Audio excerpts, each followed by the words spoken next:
Bonjour à tous et bienvenue dans cette nouvelle édition de Connect, l'émission 100% connectée. Je vous rappelle que comme d'habitude cette émission est en direct, n'hésitez donc pas à poser toutes vos questions à nos invités durant la demi-heure d'émission qui va suivre. Et dans quelques instants, on parlera des nouvelles tendances sur le marché des objets connectés. On parlera d'abord de maisons connectées avec Sébastien Delabattie, directeur général de Invoxia. Et ensuite, on parlera de réalité virtuelle avec Michael Loison, responsable e-shop et services après-vente chez Omido. Bonjour messieurs. Bonjour. Bonjour. François Hédé nous rejoindra ensuite afin de nous présenter IdoSense, toujours dans la thématique de la maison connectée. Et enfin, Mathieu Valença nous rejoindra pour nous présenter plusieurs modèles de casques virtuels. Mais tout de suite, place à la première partie de cette émission, la revue de presse de la semaine ou du mois. Restez connectés.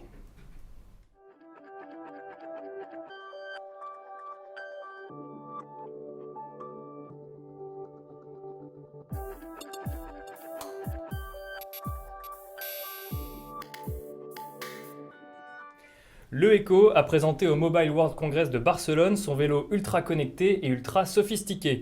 Baptisé Superbike, ce dernier a été mis au point avec des matériaux à la fois solides, résistants et légers, le tout selon un design futuriste.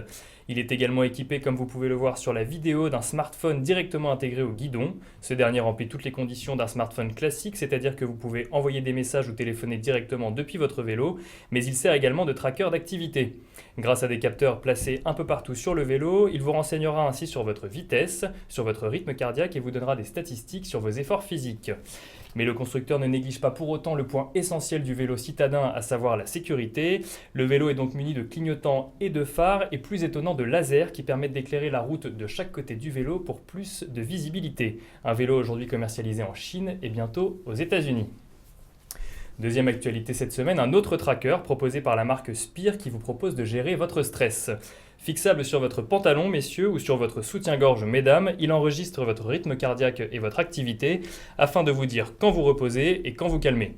Facile d'utilisation, ce capteur ne nécessite presque aucun réglage, mis à part quelques renseignements de base comme votre sexe, votre âge ou encore votre poids. Il est également possible de se fixer des objectifs grâce à ce tracker, comme par exemple le nombre de pas que vous souhaitez faire au cours de la journée, la durée selon laquelle vous voulez être au calme ou au contraire la durée selon laquelle vous voulez être très actif. Un tracker qui vous fournit également vos performances en temps réel ainsi que les statistiques de la journée. Et on parlera de maisons connectées dans quelques instants. Et justement, la start-up française 7Hug lance Smart Remote. Smart Remote, c'est une télécommande pour piloter l'ensemble des objets connectés de votre maison. Les fondateurs ont en effet constaté que chaque objet connecté ayant sa propre application, il faut sans cesse passer d'une application à l'autre sur son smartphone lorsqu'on veut interagir avec eux. Avec la Smart Remote, tout est rassemblé dans une seule télécommande, une télécommande contextuelle qu'il suffit de pointer vers l'objet connecté choisi pour voir s'afficher sur son écran les commandes correspondantes. Une télécommande qui sera proposée en précommande dès le premier trimestre 2016. Et enfin, dernière info de cette semaine, la Pebble Time Round arrive en France. Comme vous pouvez le voir sur la vidéo, la Pebble Time Round se différencie de ses sœurs par son design arrondi, proche des montres traditionnelles. Compatible iOS 8 et Android 4.3, elle a accès à un magasin qui compte près de 6500 applications, de quoi vous satisfaire avec cette nouvelle montre distribuée en France par les magasins Leak. A noter que Pebble a récemment revu à la baisse l'ensemble de ses prix, ce qui lui permet de toucher un public plus large pour ses montres connectées. Voilà, vous êtes à nouveau connecté avec l'actualité du mois et l'on passe tout de suite à la deuxième partie de cette émission, Connexion.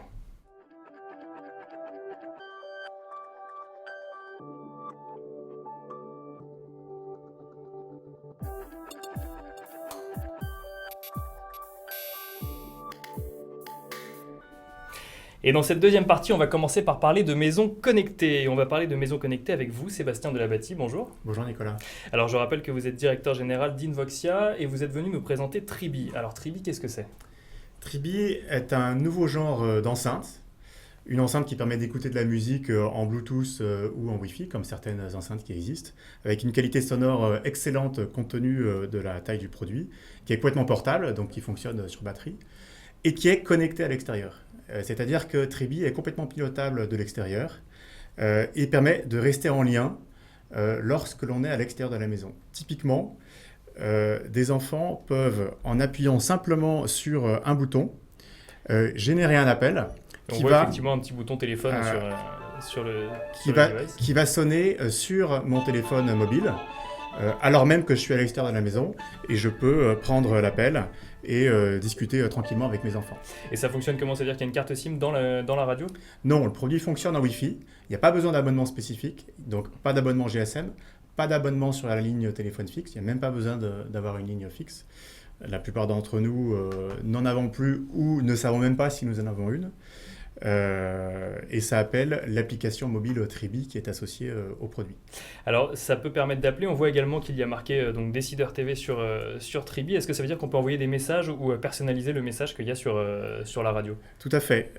Depuis l'application mobile, on peut composer un message avec des émoticônes, avec du texte ou avec des dessins qui seraient faits à la main, et les messages viennent apparaître sur l'écran de Tribi.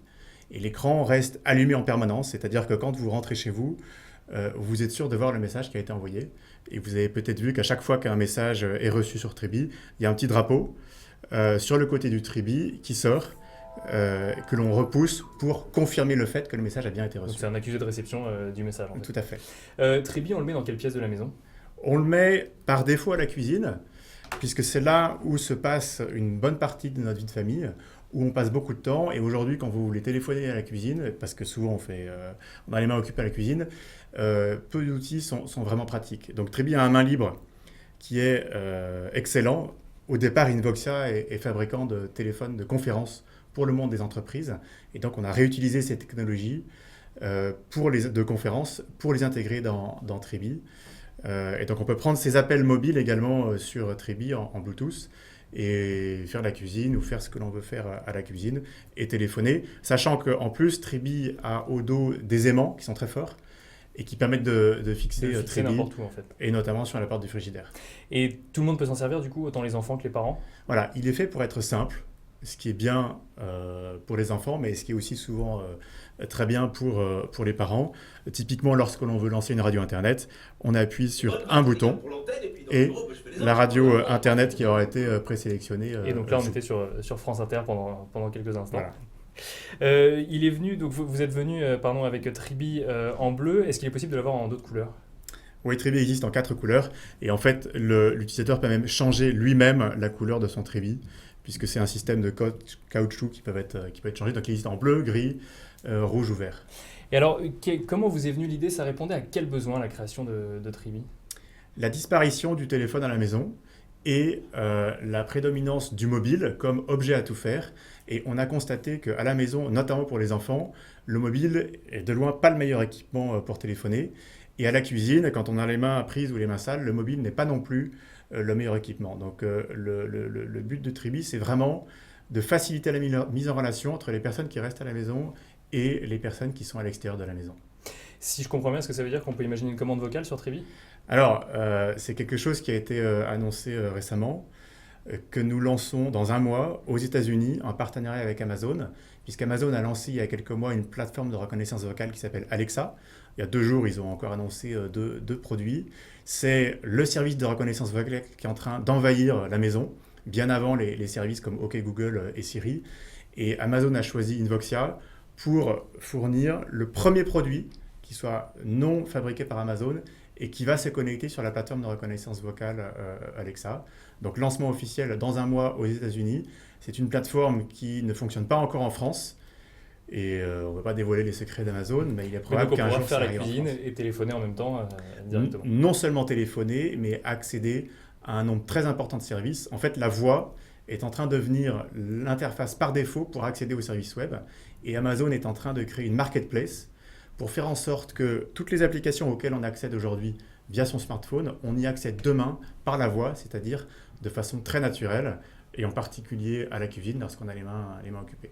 Alors, de manière plus générale, dans le marché des objets connectés, quelles sont les attentes des consommateurs? C'est vrai qu'on voit plein d'offres fleurir un petit peu partout. Est-ce que c'est un réel besoin des consommateurs de connecter sa maison et comment? Alors, souvent, ça commence par de la curiosité.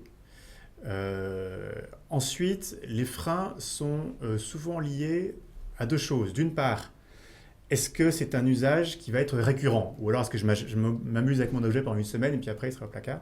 Deuxièmement, est-ce que je vais réussir à le mettre en œuvre? Est-ce que c'est pas trop compliqué? Et c'est pour ça qu'on s'est focalisé sur des services du quotidien. Et d'ailleurs, c'est ce que l'on constate de la part de nos clients. C'est-à-dire que Tribi est vendu depuis le mois de décembre, donc on commence à avoir un certain nombre de clients qui utilisent Tribi en moyenne 3 fois par jour. Et donc, Tribi fait vraiment partie du quotidien des personnes, essentiellement pour écouter de la musique et envoyer des messages. Donc, Est-ce qu'on peut mettre une alerte, par exemple, à 18h, rappeler aux enfants d'aller faire leurs devoirs quand on est toujours au bureau? alors aujourd'hui, ça nécessite l'envoi d'un message. Demain, Tribi sera connecté à un calendrier et on pourra inscrire dans le calendrier des messages qui vont apparaître sur l'écran ou même des messages vocaux. Et donc Tribi sera le calendrier familial sur lequel on pourra s'envoyer des mémos et les nouvelles de la famille. Et si on veut l'acheter, alors où est-ce qu'on peut trouver Tribi? Tribi est disponible sur notre boutique, sur Amazon, à la Fnac et dans le réseau Leak pour le prix de 199 €. 199 €. Ouais, merci beaucoup Sébastien. Merci Nicolas. Et alors on va maintenant parler de réalité virtuelle, donc je me retourne vers vous, Mickaël Loison. Donc je rappelle que vous êtes responsable e-shop et service après-vente de Omido. Alors est-ce que vous pouvez nous présenter Omido?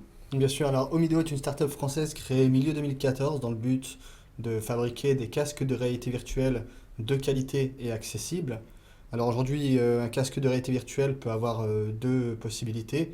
Soit il se sert de mobile pour gérer tout ce qui est effet et environnement, ou alors il se base sur un ordinateur, tel que les plus gros et les plus connus, Oculus Rift, HTC Vive et autres. Parce que c'est vrai qu'on en entend beaucoup parler, avant de parler d'Omido en tant que tel, on entend beaucoup parler de réalité virtuelle ou de casques de réalité virtuelle. Ils sont tous pareils, qu'est-ce qui les différencie? Donc c'est là, c'est l'ordinateur ou le téléphone? C'est ça, il y a en partie donc deux catégories, les casques passifs qui sont comme l'Omido, qui nécessitent un appareil externe pour fonctionner, tel qu'un téléphone ou un smartphone de type iPhone ou autre. Et il y a les casques actifs qui, eux, ont besoin absolument d'un ordinateur ou d'une console de jeu pour pouvoir fonctionner. Alors maintenant, on va parler de Omido. Comment ça fonctionne? On va peut-être pouvoir faire un gros plan sur vous pour qu'on comprenne réellement le fonctionnement. Bien sûr. Alors, c'est très simple. Il suffit de prendre son smartphone compatible, donc équipé d'un gyroscope en particulier, de télécharger l'Omido Center qui permet de connaître le nombre d'applications compatibles avec le casque. Il suffit ensuite de lancer l'application. On voit que ça fonctionne car l'écran est séparé en deux. Donc l'écran pour les deux reste yeux. sur le téléphone, en fait, l'écran n'est pas intégré au Au casque. c'est bien ça. Ensuite, il suffit de glisser son téléphone dans le casque, qui est retenu du coup par des pads en caoutchouc. Il n'y a aucun risque qu'il tombe. Puis suite à ça, il suffit de mettre le casque et de le régler en fonction de sa vue, bien sûr. Et là, on est immergé dans un monde parallèle, on va dire, dans lequel on peut rester autant de temps qu'on le souhaite, bien sûr. Et donc là, en fait, on a une sorte de lunette qui va regarder, une vidéo qui est diffusée sur le smartphone. Cette vidéo, en fait, on la trouve sur une application, on la trouve sur des plateformes de vidéo. Alors, c'est pas que des vidéos, c'est aussi des applications interactives, mais les deux fonctionnent très bien dessus. On a les vidéos YouTube qui sont parfaitement compatibles avec les applications Cardboard à l'heure actuelle. Et ensuite, il y a tout ce qui est jeux et applications qui sont disponibles directement sur les stores locales ou sans avoir à chercher sur le Omido Center directement. Est-ce qu'on peut régler sa vision sur le casque Omido? Alors oui, il est possible de l'adapter à sa vue. Donc premièrement, il y a 3 cônes fournis avec, pour myope, hypermétrope et vue standard. Puis une fois qu'on a réglé les cônes en fonction de sa vue, on peut régler donc que je le remette bien. Voilà. Donc on a la molette du haut au milieu qui permet de régler l'IPD, donc le réglage qui sépare les yeux. Donc effectivement, la distance entre les deux yeux qui n'est pas la même chez tout le monde. En fait, Non, tout effectivement, et qui dépend aussi du téléphone qu'on met dans le casque. Et enfin, la focale qui peut être réglée par un simple ajustement des deux molettes sur les côtés. Et Omido propose une application qui permet d'aller avec le casque? C'est bien ça, donc il y a 2 applications. Il y a l'Omido Center qui permet de regrouper toutes les applications compatibles, mais aussi des photos et des vidéos à 360 degrés. Puis on a aussi l'Omido Player qui est disponible sur Android et iOS aussi, qui permet de regarder ces vidéos sphériques stockées dans le téléphone directement depuis l'application en elle-même. Alors là, vous nous avez montré un premier casque Omido, mais vous êtes également venu avec un casque qui m'a l'air un petit peu plus petit, qui ressemble à des petites lunettes pour le Alors coup. c'est ça en fait, c'est une visionneuse on appelle ça. Donc qui enferme pas vraiment l'utilisateur, c'est plus des lunettes de réalité virtuelle, donc qui ont l'avantage d'être extrêmement abordables contrairement au casque standard. Donc on parle d'un tarif à l'heure actuelle sur le site internet de 15 €. Et le casque standard, pour le coup, il est à... Il est à 69 €. D'accord. Ensuite, de la même façon, on lance l'application pour pouvoir profiter donc de la vue séparée et du gyroscope. Donc c'est la même application que pour l'autre casque. C'est les mêmes applications. Puis ensuite, il suffit de glisser la lunette entre les vues et de porter les lunettes, le casque directement à la main. Un peu comme un cardboard, tout simplement. D'accord. Et alors, le casque Omido, quelle est l'utilisation qu'on peut en faire une fois qu'on a regardé une vidéo ou qu'on a lancé une application? Est-ce qu'on peut faire du sport, par exemple, avec? C'est une possibilité, effectivement. Cependant, à l'heure actuelle, le casque n'est pas fait pas designé pour le sport. Il en viendra dans le marché par la suite, comme Decathlon essaye de faire le sien, par exemple. Mais on a une mousse interchangeable qui augmente le fait que le casque, on peut transpirer dedans, c'est propre et ça peut être remplacé facilement. Mais à l'heure actuelle, c'est pas un casque qui a été fait pour faire du sport. Mais on peut très bien le faire. Est-ce qu'il y a des précautions d'utilisation quand on utilise un casque de réalité virtuelle? Alors, comme tout équipement 3D, on invite aux enfants de ne pas trop l'utiliser. Cependant, on a fait le nécessaire au niveau des lentilles avec des opticiens pour être sûr que le casque n'est pas dangereux pour la santé, parce que c'est la première chose à laquelle on pense quand on a un écran à 5 cm des yeux. Et il se trouve qu'à Donc l'heure on a actuelle, peur que ça nous abîme les yeux, et là, en fait, ce que vous me dites, c'est que les lentilles, en fait, ont été conçues pour ne pas abîmer les yeux quand on a un alors, écran à les 5 lentilles ont été cm. conçues pour améliorer la qualité d'affichage en réduisant les distorsions, donc le fait que l'image est déformée. Mais il faut savoir que les opticiens nous ont dit qu'un écran type téléphone ou autre proche des yeux repose l'œil. Ça peut paraître anodin, mais il faut savoir que quand on regarde un affichage sur un écran, la netteté est infinie.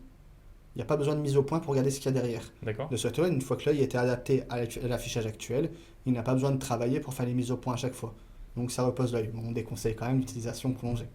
Et alors, on a souvent entendu sur des casques concurrents que je ne citerai pas que ça pouvait provoquer des vertiges ou un petit sentiment de nausée. C'est toujours vrai aujourd'hui, ça? À l'heure actuelle, c'est toujours vrai et ce sera difficile d'y remédier totalement.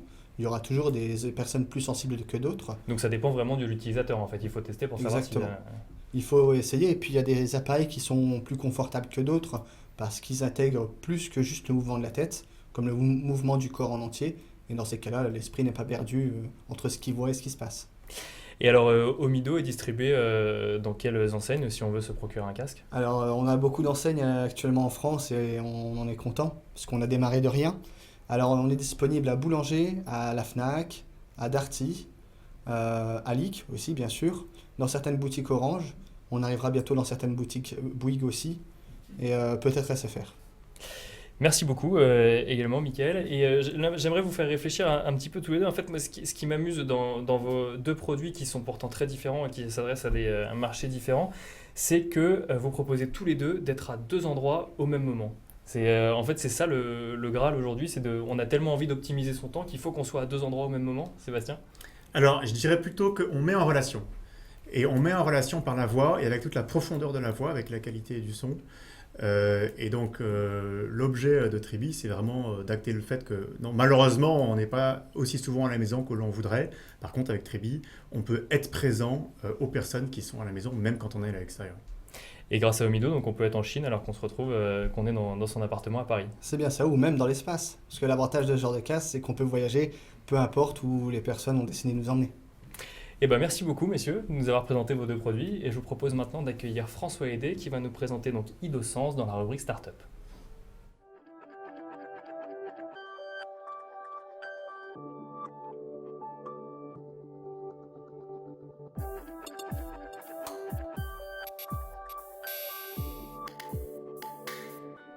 Bonjour François. Bonjour Nicolas, merci de m'accueillir. Alors vous êtes le fondateur et le directeur général de IdoSense. Alors IdoSense, j'en ai une partie ici et j'ai une autre partie donc juste ici. Est-ce que vous pouvez nous expliquer ce que c'est? Oui, alors IdoSense, c'est un objet connecté à usage domotique qui a pour vocation de connecter des univers qui sont loin du foyer. Quand je dis ça, c'est un capteur domotique qui s'occupe de l'intrusion, c'est-à-dire alarme, présence de lumière ou pas, et température dans un lieu donné. Et quand je dis loin de la maison, on est en train de parler d'une cave qui serait 5, 6, 7, 8 étages en dessous du foyer, un garage ou une maison secondaire par exemple. Donc on parle de maison connectée, mais en fait ce qu'on connecte, c'est les annexes de la maison au foyer principal. Oui, le foyer principal est largement couvert par le Wi-Fi et les technologies actuelles qu'on connaît tous. L'innovation qu'on apporte, là, c'est vraiment d'aller chercher l'objet beaucoup plus loin, et ce grâce à la technologie LoRa, qui est quelque chose qui démarre actuellement. Et alors ça fonctionne comment concrètement? Alors comment? Vous avez un capteur que vous posez sur une porte ou ce que vous souhaitez surveiller, hein, typiquement porte de garage dite sectionnelle. Donc ce qu'on voit effectivement sur la vidéo, là, absolument, juste là. hein, donc, qui tourne en même temps. Et vous avez un retour d'information au foyer, puis du foyer sur un opérateur télécom, et un retour smartphone qui permet, comme vous le disiez à l'instant, justement de pouvoir avoir l'information où que l'on soit sur cette planète. Donc l'utilisation principale aujourd'hui, c'est de vérifier s'il y a une intrusion ou pas dans l'annexe en fait, au foyer principal. Alors, intrusion effectivement, mais aussi si vous avez laissé votre lumière allumée, ça vous le dira. Alerte température, si votre vin commence à geler, il faut vraiment faire quelque chose, mais aussi si vos canalisations dans votre cave, dans votre maison secondaire ou dans une cabane à jardin commencent à geler, je vous conseille d'intervenir et Idosense vous le dira. Vous êtes distribué où Enfin, Idosense est distribué où plutôt? Alors, on a d'ailleurs annoncé récemment un partenariat avec Leak et Extenso, qui a été annoncé il y a d'ailleurs deux semaines. Et donc, on a choisi de travailler vraiment en partenariat avec Leak. C'est quand même la référence sur le marché français. Il y a une approche avec des coachs qui permet d'être un peu pionnier sur ces nouvelles technologies qui sont le long range dans la maison. Et puis évidemment, on a des plateformes de distribution plus classiques, type Amazon, type notre website, etc. Alors aujourd'hui, donc on parle d'intrusion, on parle de lumière ou de température. Est-ce que demain, quels sont les objectifs pour demain ou quelles sont les nouvelles idées que vous pourriez avoir à l'avenir? Alors toujours dans ce concept qu'on appelle Extended Home, c'est-à-dire plus loin que le foyer, que la couverture traditionnelle du foyer, on pense évidemment aux deux roues qui est toujours garé sur le trottoir. Donc on a un produit qui sera annoncé dans quelques jours. Piscine, cave à vin, boîte aux lettres, etc. Tout ce qui est loin du foyer. Et tout ça pour quel prix? Trop cher, bien sûr. Mais, c'est toujours trop cher. Environ 200 € dans les magasins Leak ou sur notre site ou en vente sur Amazon. Et alors, derrière le produit, il y a une aventure entrepreneuriale. Idosense, ça a été créé il y a combien de temps? Alors, Idosense, ça date de début 2015. Donc, à Grenoble, deux fondateurs. Et quoi vous dire d'autre, supporté par Semtech qui est à l'origine de la technologie LoRa. Et aujourd'hui, donc, vous êtes toujours deux fondateurs ou il y a d'autres personnes qui ont rejoint l'équipe? Alors, on est bientôt 12 et 20 avant la fin de l'année pour ce produit et la roadmap qui va avec. Donc, une belle aventure. Voilà. Merci beaucoup, François Hédé. Merci. Je vous propose maintenant donc, tous les trois de rester en plateau avec nous et de passer à la dernière partie de cette émission, coaching.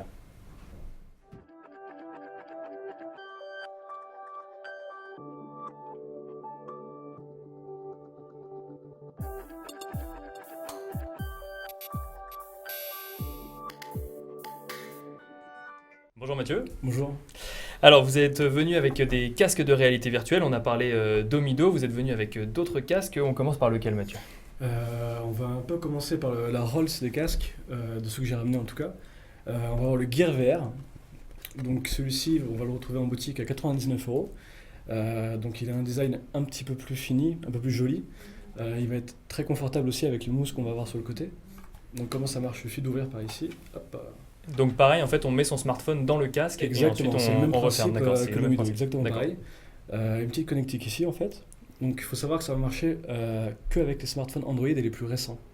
Tout ce qui va être Samsung en fait, donc du Edge, D'accord. du S6, du Note 4, des choses comme ça.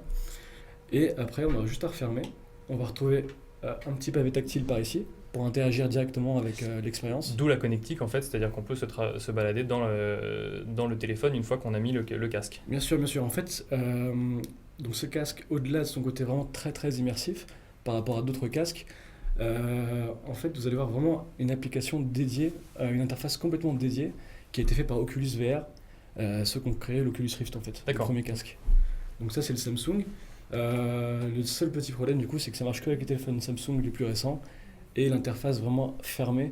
On ne peut pas mettre n'importe quel smartphone comme avec le Omido ou le Leak VR par exemple. Alors on a vu des lentilles, est-ce qu'on peut changer les lentilles pour les différents types de vues? Pas sur celui-ci, pas comme le Omido. On va pas pouvoir changer de lentille. Majoritairement, de toute façon, sur les casques VR, on va pas pouvoir toujours en changer, comme sur le Omido. Il est proposé à quel prix? À 99 €.